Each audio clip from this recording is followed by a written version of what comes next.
ပင်လယ်သမားတွေဟာဒီနေ့ရန်နာအများကြီးရလာခဲ့ရကြောင်းကပတိန်ဘက်ကီကဒီနေ့တော့သူ့ကိုမဆူတော့ပါဘူးဆိုပြီးတော့ပြောနေကြပါရဲ့အဲ့အချိန်မှာပဲပင်လယ်သမားတယောက်ဟာလှေတစင်းကိုတွေ့လိုက်ရပြီးအနားသွားကြည့်ရဲ့အခါမှာတော့မိန်းကလေးတယောက်ကိုပါတွေ့လိုက်ရပါရဲ့အဲ့ဒီမိန်းကလေးကရေတစ်ခွက်လောက်တိုက်ပါအောင်သူ့မှာပါလာတဲ့ရန်နာတွေအကုန်လုံးပေးပါမယ်ဆိုပြီးတော့ပြောလာပါရဲ့ပင်လယ်သမားတွေကလည်းကူညီပါမယ်ဒါပေမဲ့ဘာတွေပါလဲဆိုပြီးတော့အရင်ကြည့်မယ်ဆိုတာရန်နာတစ်တာကိုဒါအရင်သွားဖွင့်ပါရဲ့ဖွင့်ပြီးရဲ့နောက်မှာတော့တစ်တာတဲ့ကအယုတ်လေးတယောက်တာထွက်လာခဲ့ပြီးတိုးဖွင့်နေတဲ့အချိန်မှာအဲ့ဒီမိန်းကလေးကတိုးတင်မောကိုယူသွားပါတော့မကြခင်မှာပဲလေရောမိုးရောပါတိုက်လာနိုင်နေဆိုပြီးလှေတေးနဲ့ဆိုရင်တော့မမောက်အောင်ဒီထားနော်ဆိုပြီးပြောခဲ့လိုက်ပါသူပြောပြီးတော့မကြခင်မှာပဲမိုးရီရွာချလာပြီးတော့တိုးလေလည်းမှောက်သွားပါတော့ဒီချိန်လူဗီတို့ကတော့လမ်းမသိပဲပင်လယ်ထဲကိုလှေဦးတက်ရသွားနေကြရကြောင်းဘိုက်တွေစာနေကြပါပြီဆိုရိုကတော့ပင်လယ်သမားဘရင်လုံးမဲ့သူကရေချောင်းခရီးကိုဘလို့သွားရမယ်ဆိုတာကိုမှမသိဘူးလားလို့ပြန်ပြောနေခဲ့ပ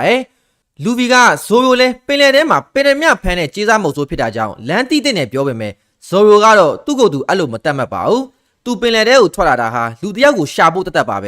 သူထွက်လာပြီးနောက်ပိုင်းလမ်းပြောက်သွားတာကြောင့်သူ့ရွာသူမပြန်တတ်တော့ပါဘူးဒါကြောင့်ပဲပင်လယ်သမားတွေဖမ်းရင်ပတ်စံရှာနေရလို့ပြန်ပြောပြခဲ့ပါတယ်လူဗီကဇိုရိုလဲလမ်းပြောက်နေသူပဲလို့ပြောလိုက်ချိန်မှာတော့ဇိုရိုကသူ့ကိုလမ်းပြောက်တယ်လို့ပြောခံရမကြိုက်ပါဘူးဒေါ်လာထွက်သွားပြီးတော့တင်းမောကိုလက်နဲ့ရိုက်ချလိုက်တာလူဗီရဲ့အုတ်ထုပ်ကလွင့်ထွက်သွားခဲ့ပါတယ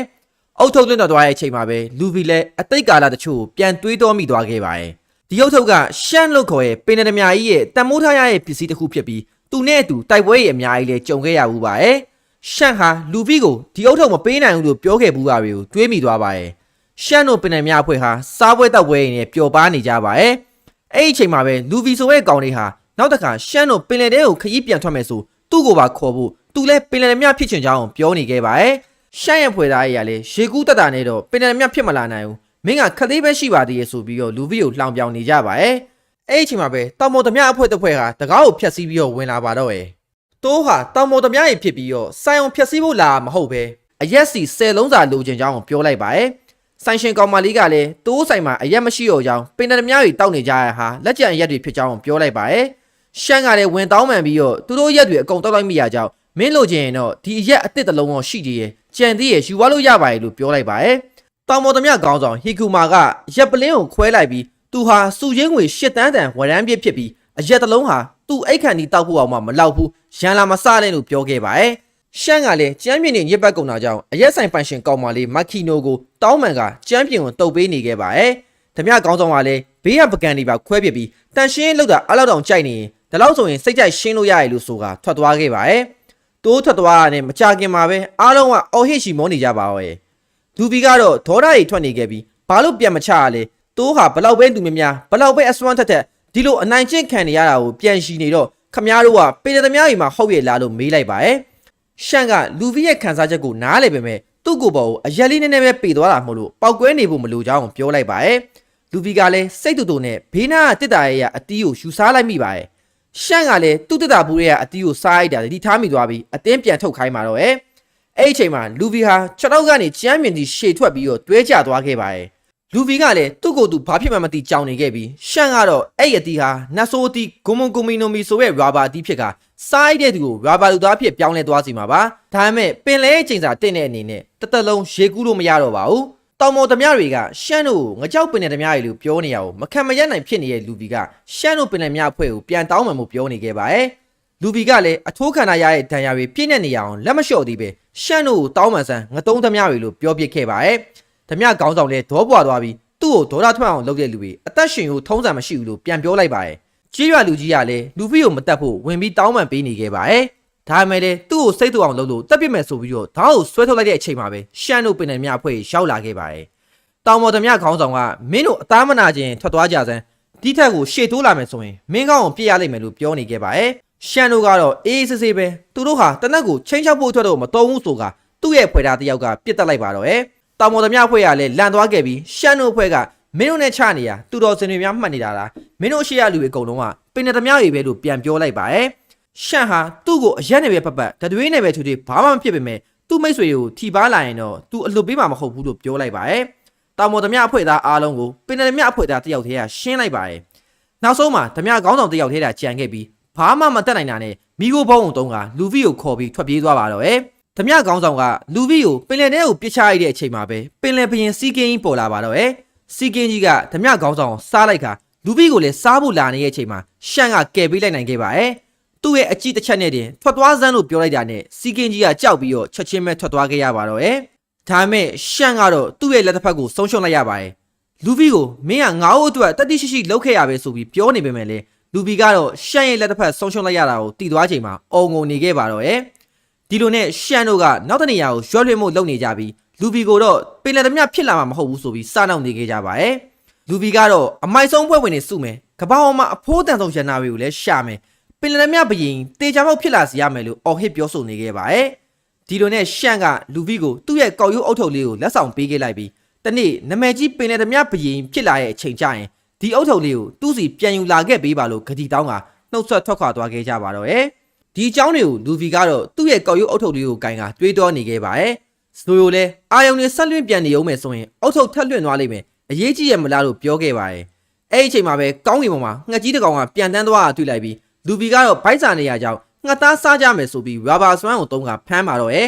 တကယ်နဲ့အနားရောက်တဲ့အချိန်မှာတော့ငှက်ကအကြီးဖြစ်နေခဲ့ပြီးလူဘီကိုပါပြန်ကိုက်ချီသွားခဲ့ပါတယ်ဆိုလိုလဲလှေကိုအမြန်လှော်ခတ်ပြီးတော့လိုက်ဖမ်းရပါတော့ရဲ့အဲ့ဒီအချိန်မှာပဲပင်နဒမြကပတိန်ဘက်ကီရဲ့ပင်နဒမြတွေကလည်းအောက်ကနေတွေ့တက်လာကဇိုရဲ့လှေကိုပေးဖို့ပြောပါတော့ရဲ့ဒါပေမဲ့ဇိုယိုဟာကျေးစားပင်နဒမြဖမ်းတဲ့သူမှန်တည်သွားချိန်မှာတော့သူတို့ပါလှေကိုကူပြီးတော့လှော်ခတ်ပေးလိုက်ရပါတော့ရဲ့ဇိုယိုကလည်းသူတို့ပြောနေတဲ့ကပတိန်ဘက်ကီကဘာတူလဲကြားအောင်မကြားဘူးလို့ဆိုပါတယ်ဘက်ကီကသူတို့ရဲ့ကပတိန်ဖြစ်ပြီးနတ်ဆိုးအတီးတီးကိုလည်းစားထားကအရန်ကြောက်စရာကောင်းတယ်လို့ပြောပြနေခဲ့ပါတယ်တစ်ဖက်မှာခိုးချောင်ခိုးဝက်ကောင်မလေးကလည်းဂရန်လိုင်းရဲ့မြေပုံခိုးလာလို့ပင်နဒမြတွေနောက်ကဝိုင်းလိုက်နေကြပါတယ်ဘက်ကီရဲ့ဖွဲ့သားတွေကငှက်ကြီးကိုအမြောက်နဲ့ပစ်လိုက်တဲ့အခါမှာတော့လူဘီလည်းမြေကြီးပေါ်ကိုပြုတ်ကျလာခဲ့ပါတယ်လူဘီပြုတ်ကျလာတဲ့နားမှာပဲထွက်ပြေးနေတဲ့ကောင်မလေးရှိနေပြီးသူကလူဘီကိုဆရာကြီးသူ့ကိုလာခဲ့ရလားဆရာကြီးပဲရှင်းလိုက်တော့ဆိုပြီးတော့ချင်းထဲကထွက်ပြေးသွားခဲ့ပါတယ်ပင်နဒမြတွေကလည်းအဲ့ဒီကောင်မလေးပြေးသွားလဲလူဘီကိုသူ့ဆရာကြီးထင်ကဆရာကြီးကြံခဲ့ရလို့ပြောနေခဲ့ပါတယ်လူဘီကလည်းဘူးမတိပါမတိနဲ့စားတော့ဆိုင်ရှိလားလို့တွားမိလိုက်တဲ့အခါမှာဟိုကလည်းအယူကွက်နေနေဆိုပြီးတော့ပိတ်ထိုးလိုက်တာလူဘီရဲ့အုတ်ထုတ်ထပ်ပြီးတော့လွင့်ထွက်သွားခဲ့ပါတယ်လူဘီကတော့သူ့အုတ်ထုတ်ကိုထိလို့ဆိုပြီးရာဘာအစွမ်းနဲ့ပြန်ထိုးလိုက်တဲ့အခါပင်နဒမြတွေလည်းတစ်ချက်ထဲနဲ့မှောက်သွားပါတော့ရဲ့အဲ့ဒီအချိန်မှာပဲကောင်မလေးကပြန်ရောက်လာပြီးလက်ဝလာနေအောင်မှပင်လယ်သမားတွေကိုပြန်ချနိုင်တာပဲလို့ပြောလိုက်ပါတယ်လူဘီကဘသူလဲလို့မေးလိုက်ချိန်မှာတော့သူဟာပင်လယ်သမားတွေစီကရန်နာတွေလိုက်ခိုးနေတဲ့တကူဖြစ်ခါနာမည်ကတော့နာမီလို့မိတ်ဆက်ပြီးသူနဲ့အတူလက်တွဲပြီးအလုပ်လုပ်မလားလို့မေးလိုက်ပါတယ်လူဘီကလည်းချက်ချင်းပဲညင်းလိုက်ပါတယ်တစ်ဖက်မှာလည်းဘက်ကီကဂရန်လိုက်မြေပုံခိုးသွားတဲ့တခိုးမလေးနာမီကိုမဖမ်းနိုင်သေးလို့ဒေါသကြီးထွက်နေခဲ့ပါတယ်ဘက်ကီကမြေပုံလွယ်လွယ်နဲ့အခိုးခံလိုက်ရလို့သူဂရန်လိုက်နဲ့ကိုဝင်ခံဒီမှာမှဒီလိုဖြစ်ရလားဆိုပြီးတော့သူ့ဖွဲ့သားတွေကိုအော်ဟစ်ပြောဆိုနေခဲ့ပါတယ်သူ့ဖွဲ့သားတယောက်ကတကားကပွင့်နေလို့တခိုးမကလွယ်လွယ်နဲ့ခိုးသွားရလို့ပြောပေမဲ့ပြောလိုက်တဲ့စကားအတန်ထွက်ကနှာခေါင်းကြီးหนีရဲပြီးကြီးနေရလို့စင်သူရိုးမဖြစ်နေရကြောင်းဘက်ကီရောဒေါသထွက်သွားခဲ့ပါတယ်ဘက်ကီလည်းနတ်ဆိုးအတီးစွမ်းအားနဲ့နှိပ်စက်ပြီးတော့သူ့အာခနဲ့သူကတေစေရမယ်မြေပုံဝတာပြန်ယူခဲ့တခုခုဖြစ်ရင်သူ့အစိုးမစုံနဲ့လို့ပြောခဲ့ပါတယ်တစ်ဖက်မှာလည်းလူဘီကနာမီကျွေးရစားပြီးနာမီရဲ့အကြောင်းကိုမေးနေခဲ့ပါတယ်နာမီကသူဟာဒီမျိုးကလူမဟုတ်ကြောင်းနဲ့ဒီမျိုးကလူတွေကတော့ဘက်ကီကိုကြောက်လို့ထွက်ပြေးကုန်ပြီလို့ပြောပြပါတယ်လူဘီကလည်းခိုးကြောင်ခိုးဝက်တခိုးမပေါ့လို့ပြောလိုက်ပေမဲ့နာမီဟာသူကပင်နဒမြတွေစီရပဲခိုးတဲ့တခိုးဖြစ်ပြီးအခြားတခိုးတွေနဲ့လာမနိုင်ရှင်တယ်လို့ပြောရင်ပဲလေလူဘီကတော့တခိုးကတခိုးပါပဲလို့ပြောလိုက်ပါတယ်သူကဘာပဲဖြစ်ဖြစ်ရရဲ့နီးနဲ့ဘယ်ဘီငွေတန်းတရာကိုရအောင်စုမယ်ဂရန်လိုက်မြေပုံသာရှိရင်တော့ငွေတန်းတရာကခဏလေးပါပဲလို့ပြောလိုက်ပါတယ်လူဘီကနာမီကိုသူ့ရဲ့ပင်နဒမြအဖွဲ့ရဲ့ဝင်ပြီးလမ်းပြလို့မလားလို့မေးလိုက်ပါတယ်နာမီကတော့ချက်ချင်းပဲညင်းလိုက်ပါတယ်လူဘီကဒီအုပ်ထုတ်ပေးခဲ့တဲ့သူနဲ့ဂတိတစ်ခုလောက်ခါအကြောင်းမလို့အဖွဲ့ဝင်တစ်တွေရှာပြီးပင်နဒမြဘရင်လုပ်မယ်လို့ပြောပြလိုက်ပါတယ်နာမီကတော့သူဟာပင်နဒမြဘီကိုအရန်မုန်းတိရကြောင်းသူကြိုက်တာဆိုလို့ပတ်စံနဲ့လိမ်မော်သီးပဲရှိလို့ပြောလိုက်ပါတယ်ဒီလိုနဲ့နာမီဟာသူလည်းဘက်ကီရဲ့လက်ကမလွတ်သေးရနဲ့သူနဲ့အတူပင်နဒမြဘက်ကီကိုလိုက်တွေ့ရမယ်ဒါဆိုရင်လူဘီပြောတဲ့လမ်းပြလုံးမဲ့ကိစ္စကိုစဉ်းစားရမယ်လို့ပြောလိုက်ပါတယ်အဲ့နောက်နာမီကလူဘီကိုကျိုးနဲ့ချီပြီးခေါ်သွားပါတယ်တစ်ဖက်မှာလည်းဘက်ကီကတခိုးလွတ်သွားလို့သူ့အဖွဲ့သားတွေကိုပြောဆိုနေခဲ့ပါတယ်ဒီချိန်မဲ့နာမီကိုရောက်လာပါတော့နာမီကဘက်ကီကိုသူ့ဆရာကြီးလူဘီနဲ့ဇလန်ပြီးဂရန်လိုင်းရဲ့မြေပုံပေးမယ်ဆိုကအဖွဲထဲဝင်ခွင့်တောင်းပါတော့ဘက်ကီကလည်းနာမီကိုသဘောကျသွားပြီးအဖွဲထဲဝင်ခွင့်ပြုလိုက်ပါတယ်အဲ့နောက်လူဘီကိုတော့ဖမ်းထားလိုက်ကြပြီးနာမီတို့ကအဖွဲဝင်တဲ့ကြိုဆိုပွဲပါလုပ်ပေးခဲ့ကြပါတယ်နာမီကလည်းဘက်ကီကိုအဖွဲထဲကိုအချမ်းနဲ့ဝင်ခဲ့ရဖြစ်ပြီးအခွင့်အရေးရရနဲ့ဘက်ကီရဲ့ရှိတိမြရန်နာတွေပါယူပြေးမှာဖြစ်ပါတယ်လူဘီကတော့အစားအသောက်တွေကိုစားကျင်နေဆိုပြီးရာဘာအစွမ်းနဲ့ယူနေမဲ့မမီဘူးဖြစ်နေခဲ့ပါတယ်ဘက်ကီကသူ့ဖွဲ့သားတွေကိုဘက်ကီအမြောက်ဆန်ကိုပြင်ဆင်ခိုင်းပါတယ်ဘက်ကီရဲ့အမြောက်ဆန်ကမြို့ကိုပောက်ကွဲမှုကြီးဖြစ်သွားတာကိုဆိုပြိုလှမ်းမြင်လိုက်ရပါတယ်